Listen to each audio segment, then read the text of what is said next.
Le problème de l'animateur de jeu télévisé. Ben, vous participez à un jeu télévisé et on vous donne la possibilité de choisir entre 3 portes différentes, d'accord? Derrière l'une des 3 portes, il y a une voiture neuve, derrière les 2 autres, des chèvres. Quelle porte choisiriez-vous, Ben? Porte numéro 1. Porte numéro 1. Ben choisit la porte numéro 1 et là, l'animateur de jeu télé, qui soit dit en passant sait ce qu'il y a derrière chacune des 3 portes, décide d'ouvrir une autre porte, disons qu'il choisit la numéro 3, derrière laquelle se trouve une chèvre. Bien. Ben, l'animateur s'approche et dit « Ben, vous voulez garder la porte numéro 1 ou prendre la numéro 2 ? Alors, est-il dans votre intérêt de changer de choix ?» Oui. Mais attendez, souvenez-vous, l'animateur sait où est la voiture. Alors, comment être sûr qu'il ne joue pas avec vous, qu'il n'essaie pas de vous déstabiliser pour vous faire choisir la chèvre? Eh bien, ça n'entre pas en ligne de compte. Ma réponse est basée sur les statistiques, sur les changements de variables. Les changements de variables, mais il n'a fait que vous poser une question. Oui, qui a changé toute la donne. Éclairez-nous. Eh bien, quand on m'a demandé de choisir une porte, j'avais 33,3% de chance de faire le bon choix. Mais après qu'il a ouvert l'une des portes et ensuite qu'il m'a reproposé de choisir, ça fait 66,7%. Si je décide de changer. Alors oui, je prends la porte numéro 2 et merci pour ce bonus de 33,3%. Exact. Souvenez-vous-en, si vous ne savez pas quelle porte ouvrir, prenez toujours en compte les changements de variables. La plupart des gens refusent de changer par paranoïa, peur, émotion. Mais Monsieur Campbell a mis les émotions de côté et il s'en est remis au mat pour poser ses fesses dans une belle voiture neuve. Plus belle que la chèvre qu'il conduit sur le campus. Bien, les enfants, la journée est finie. Merci beaucoup. Vos corrigés sont sur le bureau. Vous pouvez les prendre en sortant.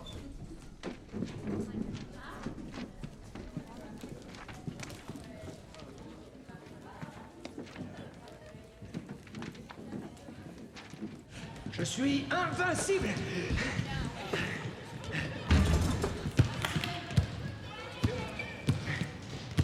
Les mecs, j'ai le Taylor à 10h.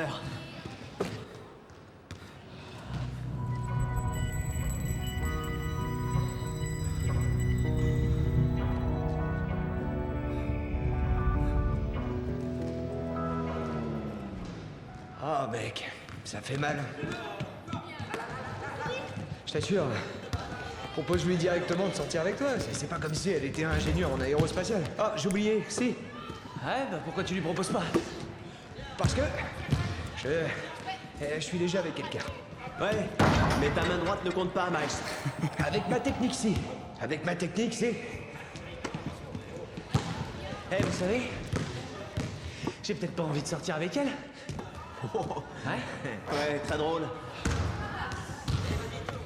Dis donc, je croyais que tu voulais une expérience de vie. Eh ben, je dirais que se taper cette nana, c'est une expérience qui compte dans la vie. Cam?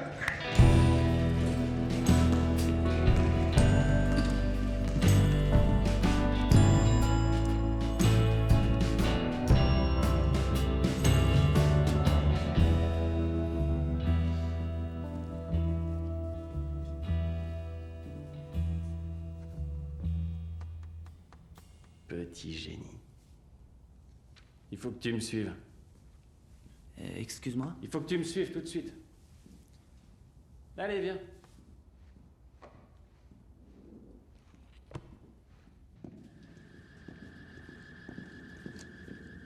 Où est-ce qu'on va? Tu verras.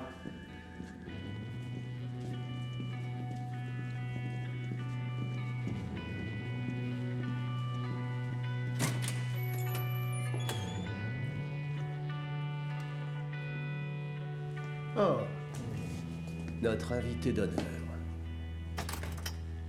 Comment tu vas, Ben? Ça va bien. Tu es déjà venu dans cette salle? Oui. C'était chimie organique, ma première année. Ça marchait? Eh ben, j'ai eu un A. Professeur Rosa... Appelle-moi Mickey. Il y a un problème avec mon devoir? Ben, tu as trouvé une méthode plus efficace pour approcher le zéro absolu que celle d'Isaac Newton. J'appelle pas ça un problème, mais plutôt un magistral coup de pied au cul. Quoique Newton étant mort depuis plus de 250 ans, le combat n'était pas très loyal. Alors c'est le club des matheux, c'est ça? Ne soyez pas impoli. Kiana. Fisher. Choi. Jill. Tu as déjà étudié le blackjack? Non. Non? Eh bien, c'est très simple. En fait, tu joues contre le croupier. On te donne 2 cartes. Les figures valent 10 points. Le plus près de 21 gagne. Si tu dépasses, tu perds. Si le croupier dépasse, il perd. C'est le jeu de cartes le plus populaire du monde. C'est un jeu à mémoire. Les cartes tirées sont le passé, celles qui vont sortir, l'avenir. Mais le mieux, c'est qu'on peut battre le système. Vous voulez dire que vous comptez les cartes? Non, je veux dire qu'on peut devenir vraiment très très riche. Vous comptez les cartes, c'est ça? Vous tous? En équipe, ouais. Quand? Les week-ends. Et à l'occasion, les jours fériés. Où ça? Vegas, baby. Et pourquoi vous m'en parlez? Eh bien, disons qu'il y a un poste qui vient de se libérer. Comment ça? Jimmy s'est dégoté un job chez Google. Jimmy s'est dégoté un job chez Google? Oui, ça swing, hein? Eh ben, si vous gagnez tellement d'argent avec ça, pourquoi est-ce qu'il l'a pris? Ben, j'ai dit Google, pas une gargote. Ouais, c'est dingue. Non, Ben. C'est extrêmement rentable. Oui, ben, je peux pas. Je suis désolé. Allez, Ben, tu t'éclateras. Ouais, Ben, tu t'éclateras. Non, c'est pas ça, c'est... Je viens d'avoir une promotion au boulot, alors c'est pas... C'est pas le bon moment pour moi. Chez nous, ça paye plus. Écoutez, je peux pas aller à Vegas les week-ends. Pourquoi? Au MIT, t'es en pilotage automatique. T'es déjà accepté à Harvard Med. Qu'est-ce qui te pose problème? Comment vous savez ça? J'aime m'intéresser à mes étudiants. Eh ben, je suis aussi très engagé dans un concours scientifique. Vous savez, le concours 209. Attendez, non, je construis une voiture qui se conduit toute seule. Et je bosse sur ce projet avec mes amis depuis plus d'1 an, alors c'est assez important. Ben, laisse la voiture aller où elle veut toute seule. Écoute, non seulement tu es surdoué, mais tu es aussi posé. Tu ne cèdes pas tes émotions. Tu penses logiquement. Ben, tu es né pour le faire. Tu t'éclateras plus que tu l'as jamais fait de toute ta vie. C'est parfait. Merci. Mais je ne suis pas celui qu'il vous faut. Alors, je suis désolé.